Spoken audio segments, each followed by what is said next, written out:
those who don't know me, I'm Blair Morgan. My family and I have been members here for the last 5 years and are grateful to be on this committee. Don't know jack diddly poo about what I'm doing, so let me just be the first person to acknowledge that component. But that's okay. You know, Clinton tries to help sure we always humble ourselves and let God lead the way, and so I'm on the team that's trying to learn to do that as well. Catching us up on where we are. So for, and this is not hyperbole, decades, this church has acknowledged and agreed that we need a children's building. But for whatever reason, it has not happened. And there are some good feelings and some bad feelings historically about that. I've only been here for 5 years, so I don't have any feelings about it. So a few years ago, a couple now, the church voted, not long after Clint and Carla had been here, to commit to building a building for the children's ministry, to demolish the back half of Building B, and to create additional parking with cash on hand before we stick a shovel in the ground. Church was really uniform in this. So during that time, we created a children's building committee. And we started meeting and talking and praying and knew that this was a sizable task. And we solicited some help from an outside consulting firm to help educate us on some of the logistics of this. And found out even how much bigger of a task it really is. But during that time, we also acknowledged where Zoar was in its progression. We had a new pastor, a new worship pastor. We had, I guess at that point, I don't remember when Dennis left, but Dennis was on his way out. We were transitioning in our youth ministry. We have Lauren, who's new in our children's ministry. Just really significant change for this church over the stability of staff that it had had for almost 20 years. And so we as a committee struggled to kind of run forward with this until we knew that the staff, particularly Clint, had some unity on this being what we did. So we kind of sat and hit the pause button for about a year. And during that time, we had someone work with the staff and some long-standing members of this church on the mission and vision that now we have established and what Clint preached through last fall. But coming out of that, there was absolute agreement from them that this is what we needed next as the church as well. And so, we as the Children's Building Committee continue to evolve on our agreement about this too. First of all, it didn't matter whether we agreed or not, right? The church voted on this, we're charged with doing it. But it does help have unity among us. And so we gained that. But one thing that we have also learned, I don't know if you remember last fall, you were asked to kind of fill out some paper surveys, kind of on your personal feelings about the building and your commitment, you're willing to participate. We also had people meet one-on-one with many families around the area. And we got some insight from that really began to share some of the feelings about our historical stop and start when it came to this children's building. And people's willingness to jump in. So that was great information for us to have, but it did make us want to pivot a little bit in how we approach this. So, we as a building committee felt like the task of building a children's building, tearing down part of Building B, building additional parking with cash on hand before we started was untenable.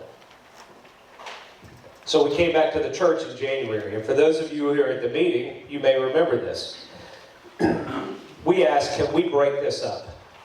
Can you give us just the charge to build the children's building?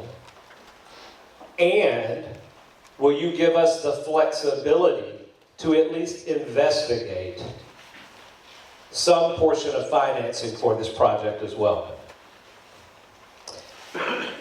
God be glorified in this, because there was not a lot of tension in that business meeting related to it.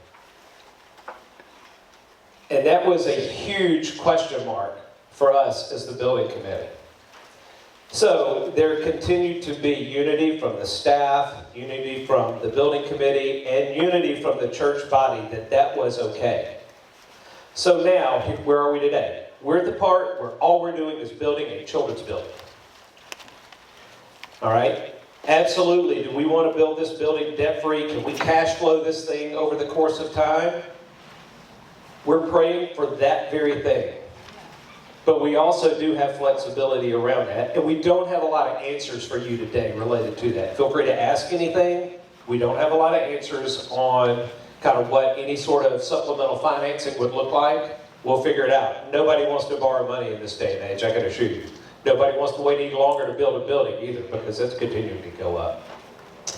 So anyway, that's where we sit today. I will talk about this just from a personal perspective for a second. So we have a 13-year-old, 11-year-old, and an 8-year-old.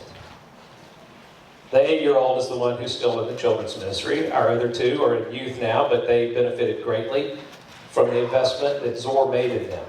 And we're grateful to many people in this room, Jason, I think most recently, as he catches all of them on their way to youth group, who have invested in them, and we're super grateful.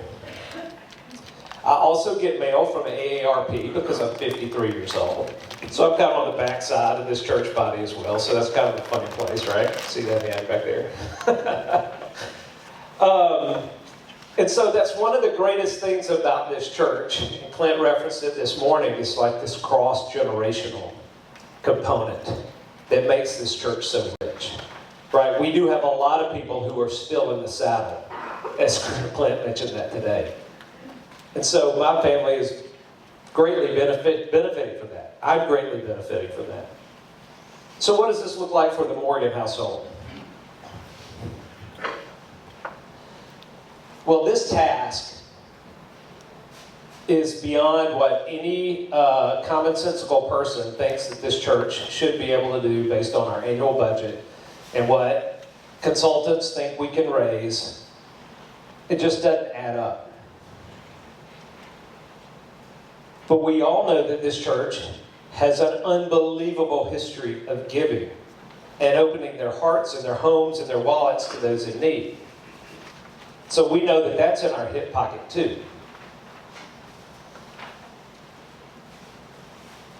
I look at this as a person on this building committee as the opportunity for God to glorify Himself and do the impossible. I said something the other night.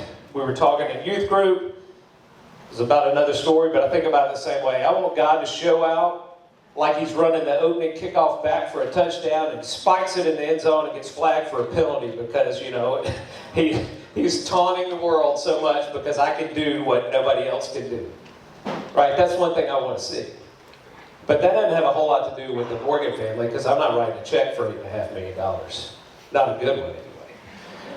And so, there is something, I do look at this as a spiritual journey for this church, but I'll look at it for that in our home too. And it has to do with Jennifer and I, and it has to do with us leading our children.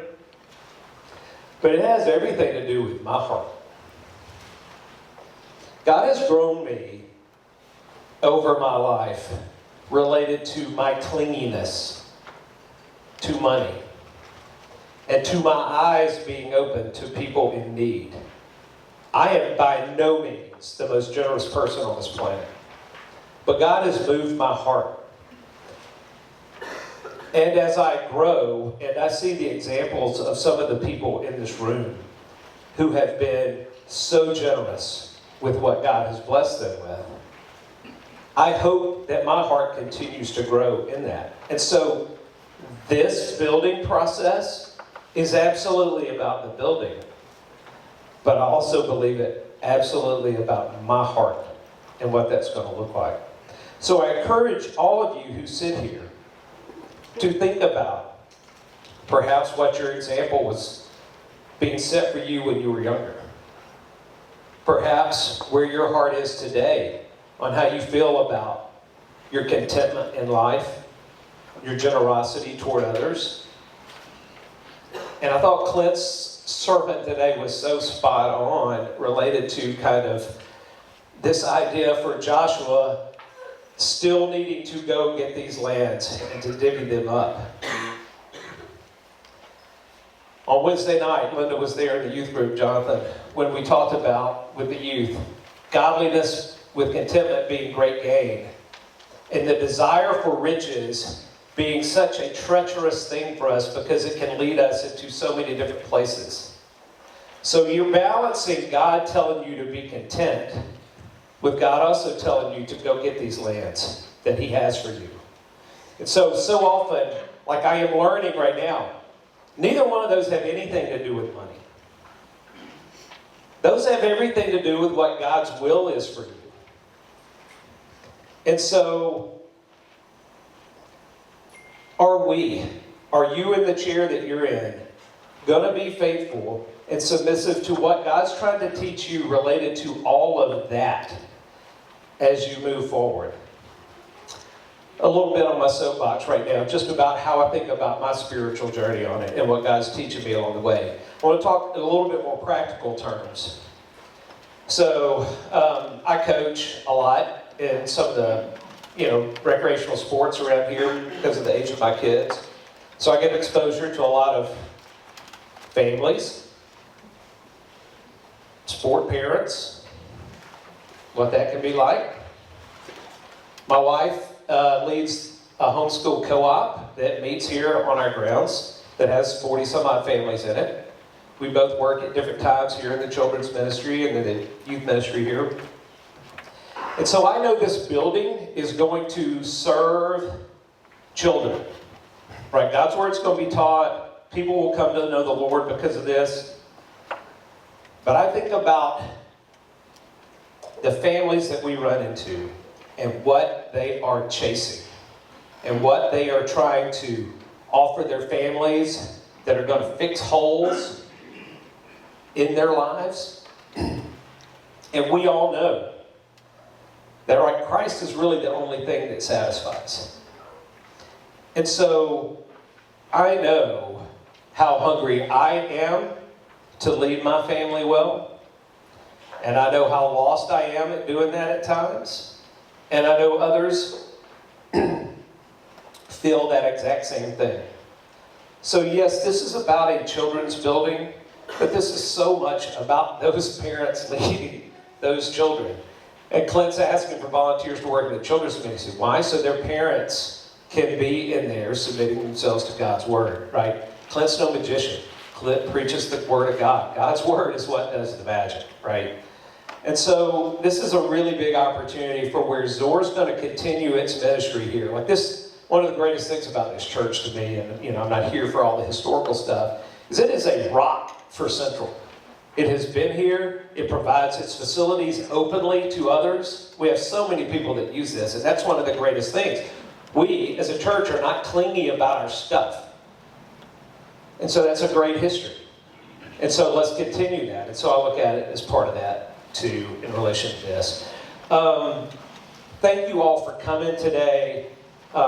This will be unbelievable to see God showing out through all this. But there will be nothing that will be done without sacrifice, as Clint mentions on that. And so I'm anxious to see how that shows up for me and my family. I'm anxious to see the stories and the testimonies that are going to come from this. I'm anxious to see how we all maintain our unity when the tough times come through this. And they will come. So I look forward to it. Thank you all for coming. Jason, I think you're going to walk through some of the logistics of the building, and so you can kind of see some of the specifics of what this thing may look like. Okay. I'm about to show you this kind of a slide deck of what our architect, Tipton and Associates, kind of what they put together. It's a rendering. You'll see a rendering kind of that you see out on your table there, site plan, and kind of a map out of kind of the classrooms in those areas. Right here is kind of a current shot of the property, of the site plan. These are parts of the program to serve the church. The colors represent different programs. This is the infant and toddler area. So this is just kind of developing the size of for the number of rooms and space that we need. This is the preschool, pre-K, and kindergarten. All of this will be, you'll see later, on the first floor. We also have a special needs room, identified this specifically for special needs. I just wanted to bring that to your attention there. Well, this one's the second floor, 1st through 5th grade Sunday school, so older children would be up on the 2nd story.